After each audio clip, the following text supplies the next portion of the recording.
শিল্পাঞ্চলের সেরা 5 খবর নিয়ে আমি দীপশিকা আপনাদের সামনে। রানীগঞ্জের শিল্পপতির নাতিকে অপহরণের চেষ্টা ব্যর্থ। আসানসোল সেন্ট ডিসেন্ট স্কুলের 7 বছরের পড়ুয়া। ঘটনাটি ঘটে আসানসোল জামুরিয়া থানার শ্রীপুর ফাঁড়ি এলাকার বোগড়া মোড়ের কাছে। স্থানীয়দের প্রতিরোধে অপহরণের চেষ্টা ব্যর্থ হয় দুষ্কৃতীদের। সন্দেশখালীর বাম নেতার গ্রেফতারের প্রতিবাদে রানীগঞ্জ থানা ঘেরাও করে বিক্ষোভ বাম কর্মী সমর্থকদের। দুর্গাপুর বেনাচিটি কাইজার লেনে Bengal chemist and druggist association Durgapur শাখার উদ্যোগে সোমবার রক্তদান শিবির সহ স্বাস্থ্য পরীক্ষা শিবির আয়োজন করা হয়। উক্ত অনুষ্ঠানে উপস্থিত ছিলেন দুর্গাপুর প্রাক্তন বিধায়ক অপূর্ব মুখোপাধ্যায়, আসানসোল দুর্গাপুর উন্নয়ন পরিষদের আইএএস চেয়ারম্যান কবি দত্ত সহ অন্যান্য বিশিষ্টরা।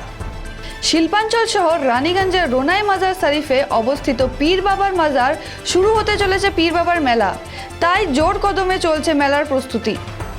সন্দেশখালী ঘটনার প্রতিবাদে ও বিরোধী দলনেতা শুভেন্দু অধিকারী সহ আরও 5 বিধায়ক সাসপেন্ড করার প্রতিবাদে দুর্গাপুর বিজেপির পক্ষ থেকে দুর্গাপুরে প্রাণকেন্দ্র সিটি সেন্টারে ডিএমসি মোড়ে পথ অবরোধ।